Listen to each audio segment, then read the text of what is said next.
Tere! Väga tore, et mind on siia kutsutud.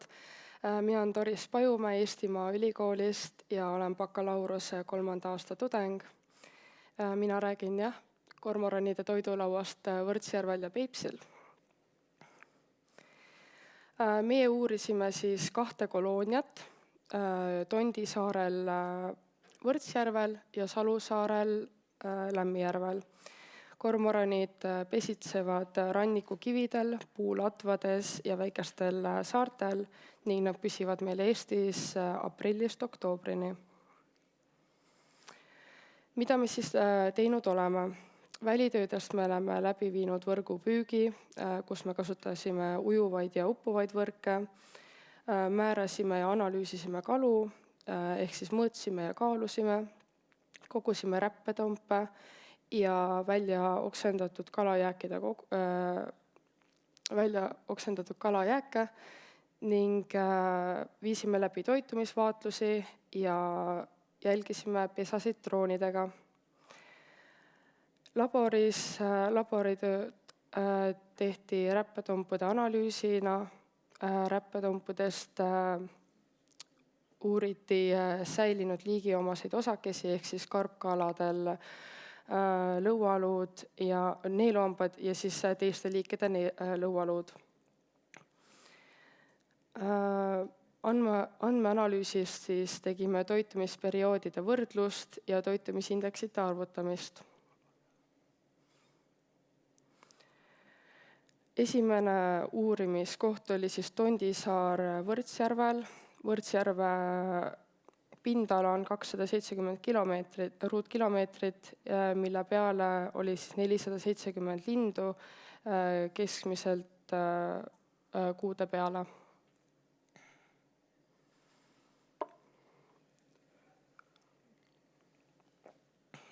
Uuringutes kasutati 3 erinevat meetodit omavahel kombineerides, mis oli räppetompude analüüs, otsene maosisu analüüs ja otsesed toitumisvaatlused. Valitud kalaliigid on siin siis, mis olid kormoranide toidulaual ja need olid latikas, kohasärg ja ahven.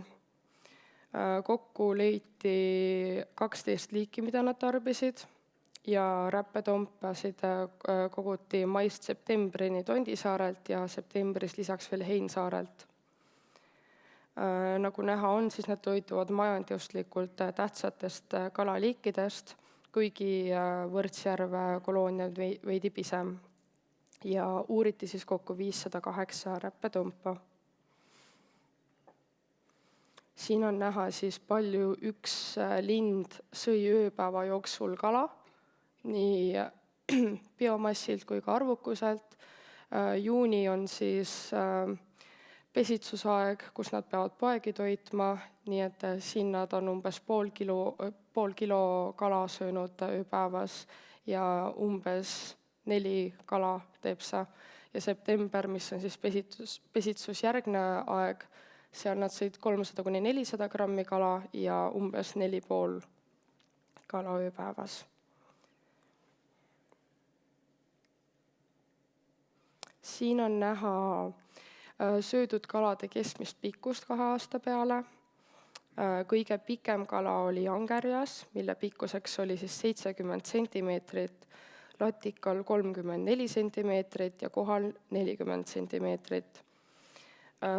Mida pikem ja peenikesem kala, seda kergem on kormoranil seda neelata, nii et see siis seletab ka, miks angerjas, haug, luts ja koha, et neil on suuremad väärtused siin.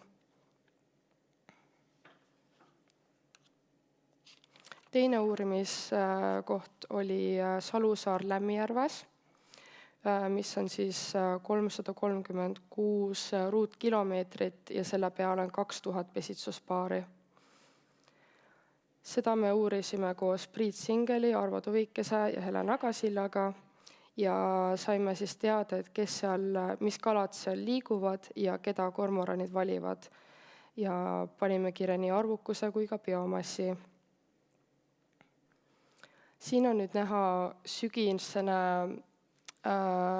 võrgukalade andmestik, ehk siis Domineerisid arvukuselt särg, koha, viidikas ja kiisk ning biomassilt siis kiisk, ahven, viidikas ning särg. Nüüd, kui võrrelda, mis kalad seal olemas olid sellega, mida tarbiti, siis näha on, et kuna särge oli palju, siis seda ka söödi palju, aga nurgu näiteks oli võrkudes vähe, aga nad väga eelistasid nurgu süüa. Siis siin on näha suviseid andmeid. Domineerisid ahven, koha, kiisk ja särg arvukuselt ja biomassilt siis ahven, särg, kiisk ja koha. Kuna esineb kõvasti rohkem ahvenat, siis ka toitumisest tuli seda rohkem välja, küll aga eelistati jällegi rohkem särge.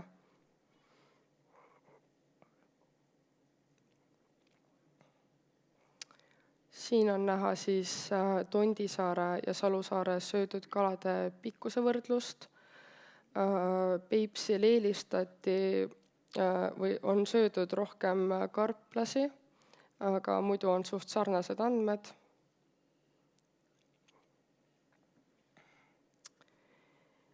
Ja siin on nüüd näha eelnevalt näidatud Võrtsjärve ööpäeva jooksul ühe linnu toitumist ja kõrvale on toodud võrdluseks Peipsi oma. Ja Peipsi omas on siis näha, et juunis söödi umbes 400 grammi kala ja 5,5 kala ning septembris 450 kuni 500 ja 5 ja veerand kala ööpäeva jooksul. Miks need on vastastikused andmed, seda veel ei oska öelda, aga tuleb veel uurida. Ja see töö ei ole meil kindlasti lõppenud veel, et meil on veel palju analüüsida ja uurida, kindlasti maosisu analüüse teha ja andmeid ja siis toitumisindekseid arvutada ja analüüsida. Ja tahan tänada Eesti Maaülikooli ja Tartu Ülikooli Eesti Mereinstituuti ja tänan kuulamast.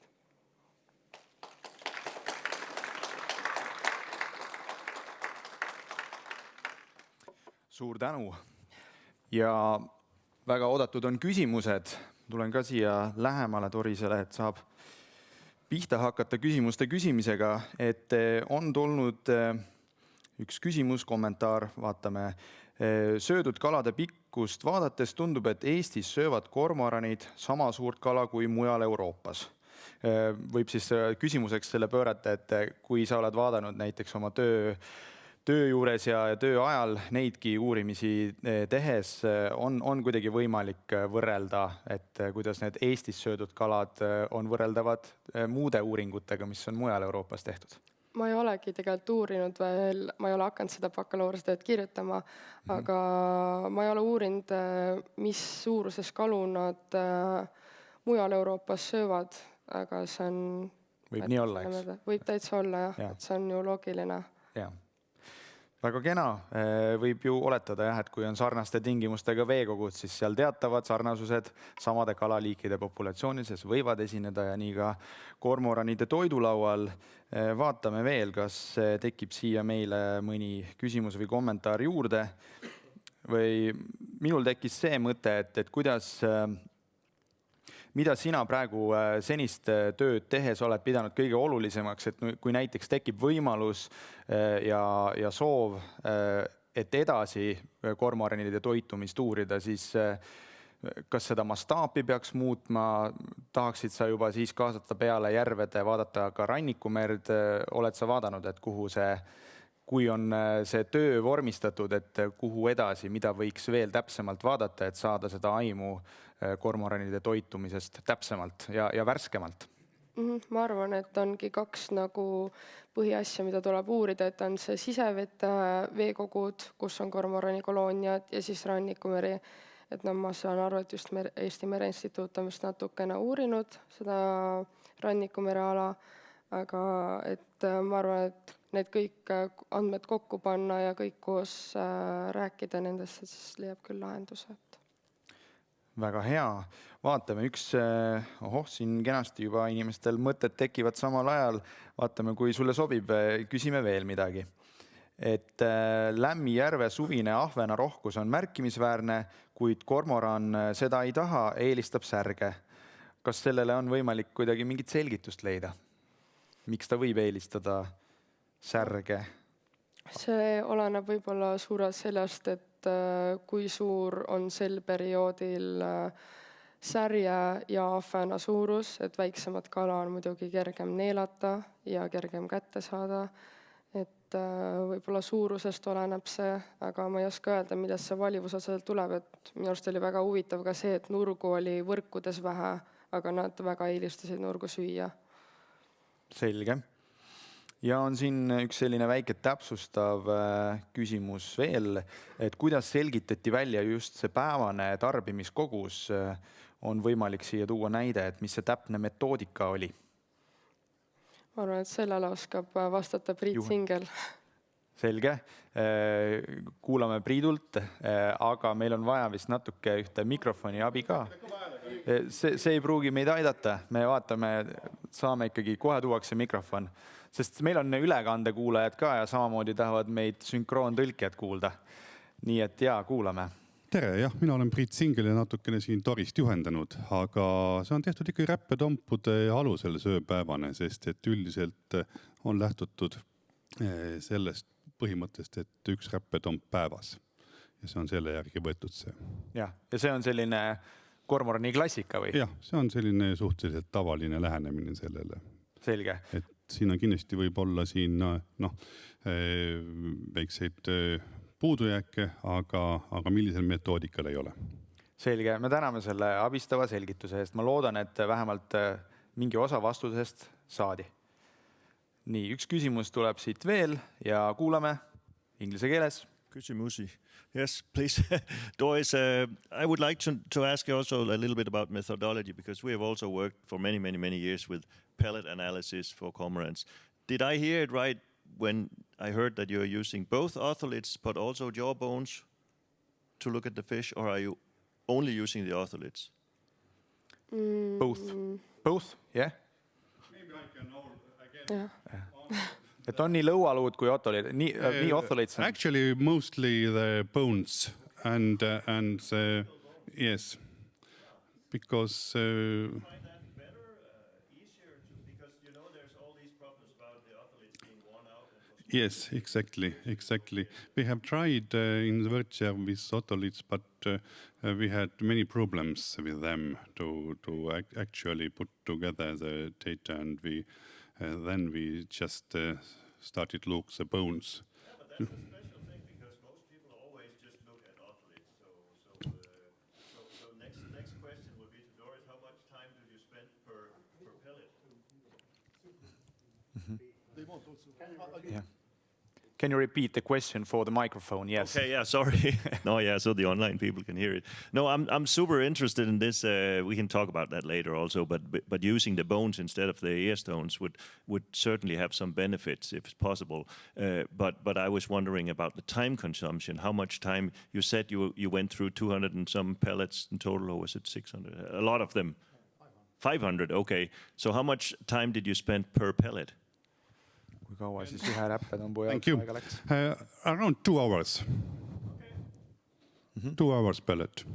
Yeah. Okay, you have a job now. Väga tore. If you pay well, yes, no problem. Aga